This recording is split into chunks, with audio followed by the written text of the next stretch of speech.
Okay, so good afternoon to everyone that's joining us, wherever you are in the world today.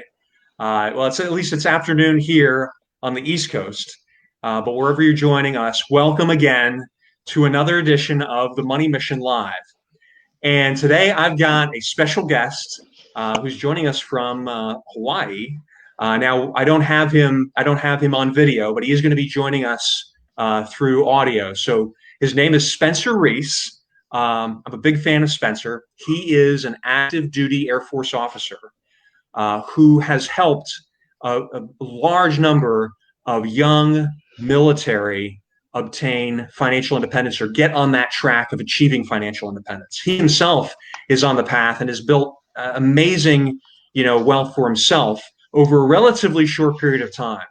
And what I want to do today is I want to talk about Spencer. I want to talk a little bit about his background, a book that he's released a few years ago, as well as his blog that I've found very, very beneficial. And we're going to tie this in not just to active duty military, but also to young working professionals. It's good to see a couple people have made some comments. Dana, good to see you. Also good to see. Let's see here. Also have a comment from Michelle. Good to see you too. And it's really good to have all of you here. And what I want to do is first I want to talk to Spencer first. Just have him introduce himself.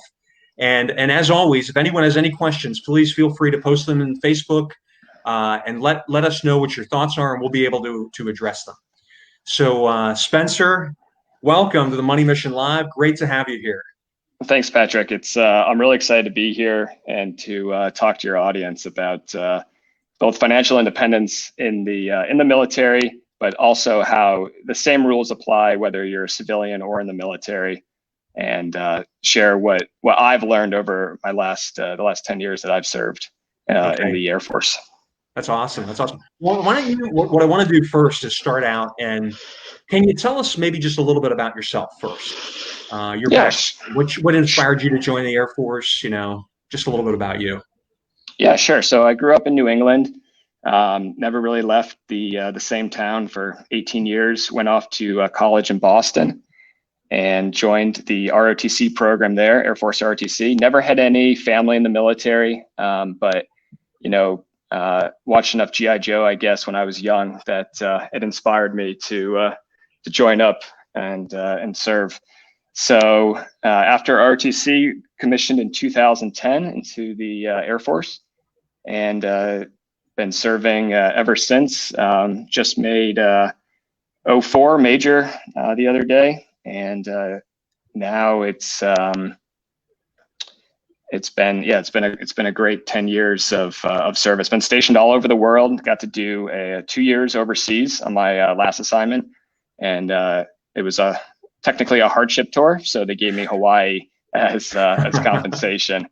So and the biggest thing that the military has really allowed me to do is just meet so many people from outside my bubble, right? So, in New England and even in Boston, you kind of meet the same people over and over again. But, I work with people from all over the world and all over the United States. And that's probably one of the most rewarding parts of the service, other than the financial compensation as well.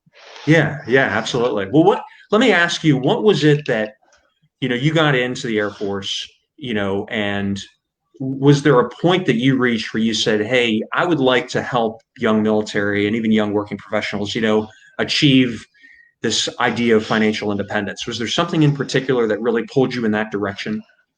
Yeah, so somehow in college, I stumbled across the Get Rich Slowly blog. That's getrichslowly.org. JD Roth is the writer on there. And so I was kind of exposed to the personal finance community back in 2008, right when kind of the personal finance blogs were taking off. And then when I graduated and commissioned, I had $60,000 in student loan debt. Wow. And I was living essentially, even as a young lieutenant, I was living paycheck to paycheck. And after the first year of being active duty, you're really focused on your training pipeline, right? You have to get your training course done. And once I had completed that, that was kind of when I looked around. I was like, I've been working for a year and I have nothing to show for it. I paid off a little bit of my debt, but I'm still, I think at that point, I was still $50,000 in debt. And I had very little savings. And so I was just kind of sick and tired of living paycheck to paycheck. And so I started doing research online, and I went to the library. I checked out every book that they had on personal finance, read all of them, and realized that, okay, this isn't that hard. There's some recurring themes here, and most of it is just behavior, right? Most of it is just Yeah. what are the habits that you do day to day, and if small incremental changes over long periods of time, just like compounding interest, it just grows, and before you know it, 10 years later, you're on the path. You've paid off all your debt, and you're on the path to financial independence. Yeah. So, Now, yeah, would you mind sharing maybe some of your successes a little bit? When we hear, hey, Spencer says, hey, originally I was $60,000 in debt. A lot of people feel overwhelmed by their student loan debt. And, hearing maybe a little bit of your success can inspire them to say, hey, you know what, I can do, I can do this too. Um, Go ahead. yeah, yeah. So I think the biggest thing for me was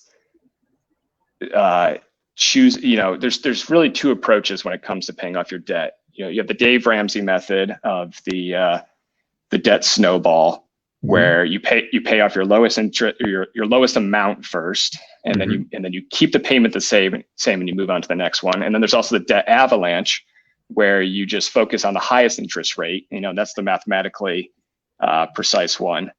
And I Yeah. kind of mixed them, and I just said, look, my student loan payments were about $800 a month. I'm just going to round that up to 1,000, and I'm going to apply the extra payment to the smallest debt, which was also the smallest loan, which is also happened to be the highest interest rate loan. And as soon as Yes. that's paid off, now I'm rolling all that. I'm keeping that amount the same, $1,000 a month, and I'm just attacking the next debt. Yeah. And so if once you see, you start to chip away at it. And for me, it was really, I wasn't scrimping and saving every penny. I was more focused on, essentially rounding up. So if the payment was going to be $820, I was going to make a $900 payment. If the Yes. payment in it, and so once you do that, and you can start seeing the tangible, oh look, like 3 months ago it was $7,000. Now it's $4,000. Hey, I can, in 4 months I'll have this paid off, and you can see the finish line, and that's super motivating. The other thing Yeah. that really helped with the debt repayment was every time we got a windfall, we just threw it right at the debt. And it was a little painful because, you're like, man, I was on deployment. I made some extra money because, it's tax free when you're on deployment. You get some special pay. So it'd be nice to go on a vacation when we get back. But between me and my wife, we had made it a priority. No, we're going to kill our debt, and then we're going to move on and live our life. So Yes. yeah, so that, for me, that was the most powerful tool I had. And then we also we got a little bit lucky in that we purchased a condo in the Seattle area in 2012, and we were able to sell it a couple of years later for a 5-figure profit. And again, though, Right. it just so happened that the amount of profit that we made was the amount of debt that we had left. And so while it was a little painful just to see that money essentially evaporate, that was it. We were debt free at Yeah. that point, and every dollar that we received after that point, we got to decide what we did with it. Yeah. Yeah. And yeah, It's and that's super motivating. I yeah, bet. Yeah. yeah. So that's and that kind of focusing on there's different levels of financial freedom, but I think one of the most basic for a lot of people is just getting rid of that debt. Yes. Once you're rid of that debt, it is extremely liberating and a little daunting, because now you've climbed one mountain and you look out in the distance and there's this much bigger mountain called financial independence, right? Right. Uh, Yep. and, and And that's a really good point you bring up, Spencer, because your book, for those that are not familiar, Spencer is the author of The Intelligent Military Investor, which I think is a brilliant title. A lot of people have heard of the title of the book, The Intelligent Investor by Benjamin Graham. which is very well known book. Though it's a little bit complicated when you actually read that book. It's like kind of a it's very arcane language, and you almost have to be a professional investor to understand it. Whereas Spencer took a lot of those principles and he wrote what he called what it was titled the Intelligent Military Investor, and he really simplifies it. Right now, he doesn't. What's great about this book is he takes complex concepts and he simplifies it for the reader to say, "Hey, I can do this too." And I really enjoyed that book. So if anyone is interested in taking a look, it's The Intelligent Military Investor by Spencer Reese. You can find it on Amazon. I don't know, Spencer, maybe you can find it on your website too. But also Spencer's website is the Military Money Manual. So even if you just Google military money, he'll be in the top three. So if you need to find him, that's a great, great blog. Really highly recommended. We'll talk about that in a little bit more detail too.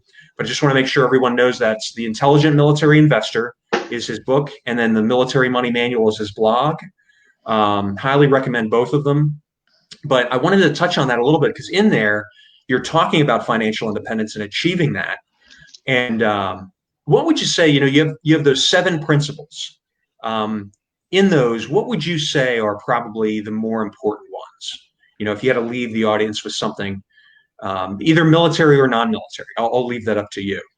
What would you say are the more important ones in those 7? So this is one that I didn't mention actually in my list of 7 in the book. Okay. But great. But it's something. It's a bonus. Yeah, exactly. This is it. Actually, it kind of ties into some of the points that I did raise in the book, and that's make choices that remove choices.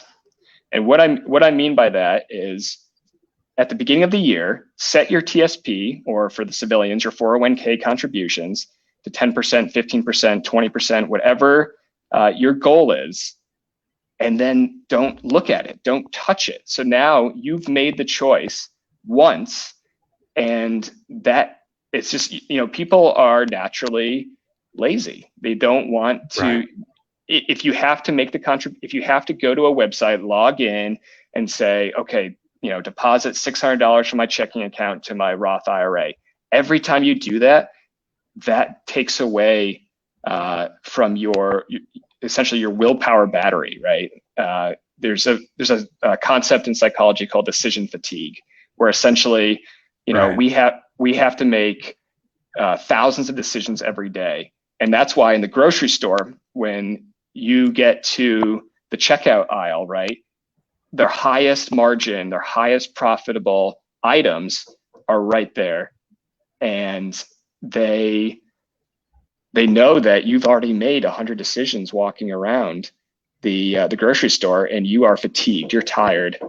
And so you're right, just going to grab whatever's there. Right. Yep. That's a really good point.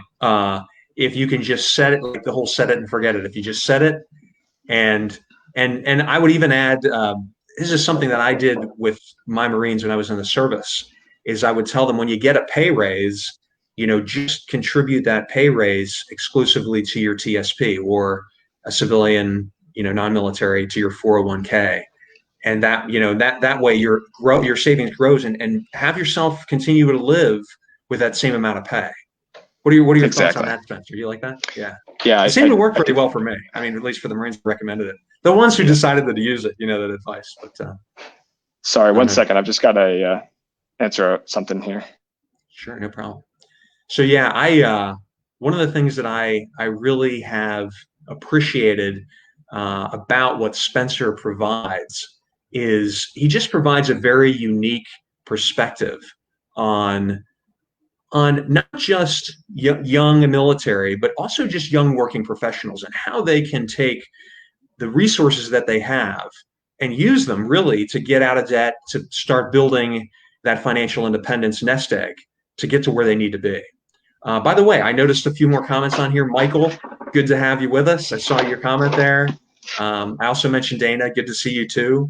And what we're going to do is, again, I mentioned Spencer's Military Money Manual, but then I also mentioned his book, The Intelligent Military Investor. And I think that right now, what you can do is, if you go on Amazon, you can find those there. And you can also read some of it for free. It has the ability, and if you're part of Kindle Unlimited, you can. I think you can read the whole thing for free. So definitely take a look. Spencer, you back with us? You're good. I am. Yeah, I'm back with you. Sorry, this is what happens Okay, when I don't book the conference room properly. that's okay. So, yeah, the so to answer your question about when you get a pay rise, just increase your TSP, the same amount. I think that's an excellent idea. Okay, great. And especially like for items or for investment goals like maxing a Roth IRA. I know Vanguard does this. I believe Schwab also has this option, but you can on January 1st you can set it to essentially it does the math for you, and it just pulls from your checking account however much is needed to max your IRA until the end of the year. And when Yes. you set up those again, you're making the one choice that removes 100 choices. So Right. if you could set that on, I believe I set mine on January 1st, 2015, and I didn't look at it again until 2018. And the entire time, Vanguard, just automatically pulled the money from my checking account and put it Right. into my Roth IRA. So then you're automatically maximizing your contributions, and again, you're saving your decision willpower for other things, Right. and and so I think that's my number one advice. If I could, actually, I am going back and I'm rewriting the book. It was Oh, published, okay. I think 3 years ago, and there's just been so much that I've learned in That's the last three changed. years. Yeah, yeah. Yeah, And a lot's changed too, That's one of yeah, the things. But that's great. So you're ready. So second edition's coming out soon. So everybody, it it will second be. Yeah, edition. yeah. Awesome. So Yeah. yeah. So I'm like I said, I'm working on that now, and I'm aiming to publish by probably early next year. So Okay, great. yeah. So Congratulations. That's great. Please, I'll please keep us updated on the book launch date.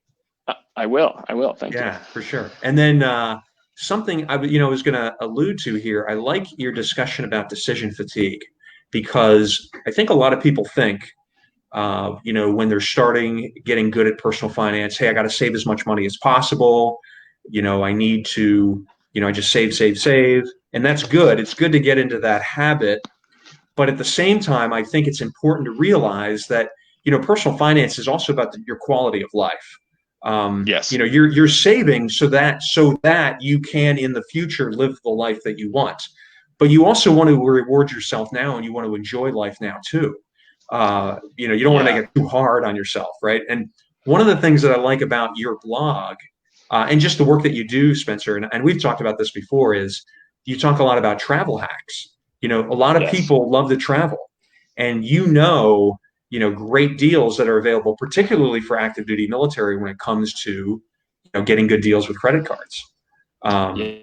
Yeah. Yeah. are you able to maybe give us a little bit of a few tips or tricks on that? Like, what are the Definitely. cards that you So recommend the most? Or go ahead. yeah. So on my website, if you go to militarymoneymanual.com, right on the homepage there, I have a free 5-day course. It's email based. You just type in your email address, and I'll email you 2 lessons a day for 5 days. And then occasionally I'll send an email every month or so, just kind of updating, the subscribers on, what are the best credit cards available this month, or if there's any special deals. But the biggest takeaway for travel hacking and for credit cards for active duty military service members and their spouses, that's a key point there too, yeah, and their civilian spouses, is that Chase and American Express, the 2 biggest credit card companies, waive all the annual fees on their personal cards for military service members and their spouses. So that means That's you can get the amazing. $550 a year Amex Platinum or the $550 a year Chase Sapphire Reserve for nothing. You don't pay anything, and you get all the benefits. So, Yeah. I mean, the easiest one to recommend right now is the Chase Sapphire Reserve. So this card has a $300 annual travel credit, and until the end of this year, you can use that for gas or groceries. They expanded what the credit can be used for because I know people aren't traveling that much this year. Right. And Right. so that essentially you could apply for this card and you pay no annual fees, and now you're getting $300 of free gas or groceries until the end of the year. I mean, That's that's amazing. that's a military discount right there, right? Yeah, no kidding, man. Yeah, Yeah, yeah. definitely. So yeah, so and that's just one card. I mean, personally, my wife and I have 27 credit cards. Okay. We have no credit card debt. Our credit scores are both over 800. We pay, and the people are always like 27 credit cards, like your credit must be destroyed, and it's not. The biggest component Right. of your credit score is how old your oldest account is. So whatever card you open first, make sure it's a no annual fee card, or in the military, just you can open up any card essentially because the fee is going to be waived, and then just keep that card open, and then pay off your bills on time. And if you do those two things, the algorithm is pretty clear that your credit score is going to be at a minimum over 750 and probably over 800. Right. I mean, you're going to show, you and your wife are proving that you can have lots of credit cards as long as you're disciplined. You can totally take advantage of that. Just because you have a credit card doesn't mean that you're going to go into massive credit card debt. I think it is Yes. true. A lot of people have difficulty controlling their spending, and so it probably isn't a good idea for them to have credit cards available to them. So we'll just caveat all this with, if you think that you might have a problem controlling your spending, then we definitely want to get that under control first. But Yeah. for those who have good credit, who have been diligent savers, who want to use the benefits of these cards, Spencer's plan, I think, is seriously second to none, especially for active duty military. You can Yeah. get these amazing cards, have the annual fees waived. You get, not only do you, like you had mentioned, Spencer, you get $300 in credit towards groceries and gas, but you also get, you can stay in the nice lounges in the airports when you're waiting. You get Yep. travel benefits. There's just so many benefits you get from these cards that people Yeah. just don't I even mean, know about. right. So like the global entry, I mean, that one's huge, especially if you ever travel internationally for the military. When you come back into the United States, you skip all the lines and you go to the global Right. entry line, and you're the first one getting your bag, and you're the first one, back home. And then rather than some of those lines you see at JFK or LAX, it's terrible that people have to wait in those lines, but you can get the global entry, which is $100, and that's Amex Platinum, Hilton Aspire card from Amex, the Chase Sapphire Reserve. They all offer a fee credit waiver for the global entry.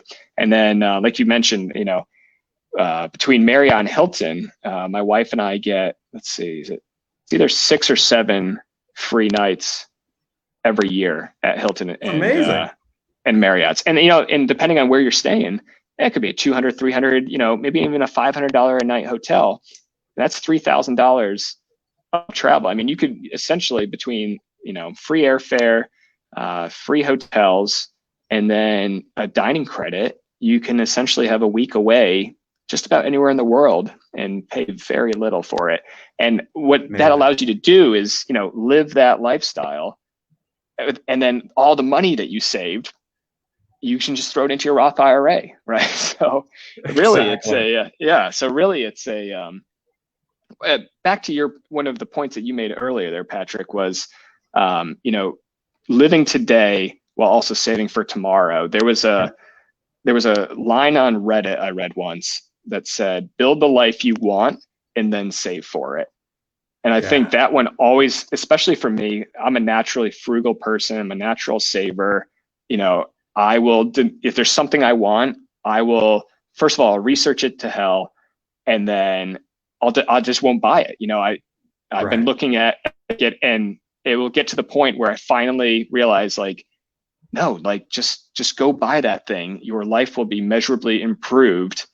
Right. That you're going to get good use out of it, and if you don't, you can just return it. Right? That's Right. Right. for most things. So, yeah. So I think that building the life you want and then saving for it is definitely something that I've applied to my own life, and it's a message I want to get out to, more so to the naturally frugal and savers. Yes. Is don't like you know don't don't eat beans and rice every day Right. just to Right. save a few dollars. Yeah. Focus on the big wins. Where you Right. live, housing, transportation, driving a fuel efficient car, focus on the big wins and then enjoy life. I mean, life is too short not to enjoy it. I totally agree. Yep. Yeah. Yeah. It's that trade-off, you know. Yeah. And Spencer brings up a lot of good points here. And what I want to do is we only have a few minutes left here before, unfortunately, we only have him for so long. I know that Spencer's time is very valuable, so we feel very fortunate even to have him for the 30 minutes that we do. But I wanted to say that, one of the things I think is important is what if I have anybody here in the audience that has questions, please post them because I'd like to be able to answer those questions while we have Spencer here. Obviously, this video is going to be recorded, so even if you're watching this later, please post questions here, and or even if Spencer sees them, he might even be able to respond to them. But one of the questions I've had, Spencer, at least in my mind, is all these great travel hacks, all these great opportunities that you've uncovered for military. Are there any that you have noticed for veterans too? Like I know that a lot of these discounts don't necessarily apply to veterans, like once they've already gotten out, but are there any that you're familiar with for veterans or even for non-military ways that they might be able to have some of these discounts or get some of these deals or make money even recommending them? Yeah. So I think, I mean, there's no, the military credit card fee waiver is only for active duty, unfortunately, the way that the SCRA, Service Member Civil Relief Act, and MLA, Military Lending Act laws are written. Yes. But that being said, the travel hacking community is probably 98% civilians, right? So these are people who are not getting their fees waived. You're right. Extraordinary value from the cards. And I think for anybody who has doesn't have a problem using credit cards. So like you said, I caveat all of this with you have to have your financial house in order. This is essentially a hobby. For most people, you'll need a spreadsheet to keep track of all this stuff, but just to dip your toe in the water, it's as simple as the Chase Freedom or Chase Freedom Flex or Chase Freedom Unlimited cards. These are no annual fee credit cards that give you 5x points back on travel, 3x points back on drugstores and dining. Yes. And so, that's just imagine, over the course of a year, if you're putting all your transactions on a debit card and paying it off immediately, just by transitioning to a credit card and treating it like a debit card and paying it off immediately, you could be looking at potentially hundreds of dollars of cash back every year just for changing your spending habits a little bit. And now with, digital wallets, with Apple Pay, with Google Pay, on watches and on phones, it's so easy to just carry, these cards around. Yes. And it just requires a little bit of a habit change, but a couple $100 a year for a lot of people can make the difference between maxing their IRA or having that extra vacation or just increasing their quality of life a little bit. Totally, yeah. Good points all around. Hey, we got a comment. Thank you. Thanks very much, Michelle. Michelle said, "Good discussion." Thank you, Michelle. It's our pleasure. And are there any other questions? I don't necessarily see other questions in the audience right now. It looks like everybody's really enjoying this talk. But what I'll do is I'll wrap this up with Spencer. I'll remind everybody. Great book by Spencer, The Intelligent Military Investor. You can find it on Amazon. It's also available through his website. He has on the Money Military Manual blog. He has an opportunity for you to sign up for a free course. He will email you lessons on travel hacking, ways to save money. So highly recommended that you check both of those out. Spencer, it was a real pleasure having you on the show here. Really, hopefully we can have you back at some point. Is there anything else you'd like to say, before we end this? No, I just wanted to let everyone know militarymoneymanual.com, and if you want to reach me by email, I respond to every single email I receive. So that's mmm@militarymoneymanual.com, or if you go to my website under the About tab, there's a little contact me form there. You can also just fill that out. But anything, people have asked me advice on joining the military. People have asked me financial questions, and if I don't know, I'll be frank, but I'll try to point you in the right direction. So, but I'm really passionate about helping people with their finances and showing the tactics, techniques, and procedures that I've used in the military to achieve financial independence. I'm not there yet, but the math is pretty inevitable. So I'm looking forward to your audience reaching out to me, Patrick. Thanks for having Absolutely. me. Yeah. It's been a pleasure, Spencer. Thanks so much for joining us. And thanks to the audience too for joining us. Again, this will be recorded. So please feel free, if you haven't seen this live, to come and ask questions or make comments. And either I or even Spencer, if he sees them, we'll respond to you and we'll try to get your questions answered. So without any, there are no other questions, then Spencer, once again, thank you very much. And to the audience, thank you. And we'll see you again very soon.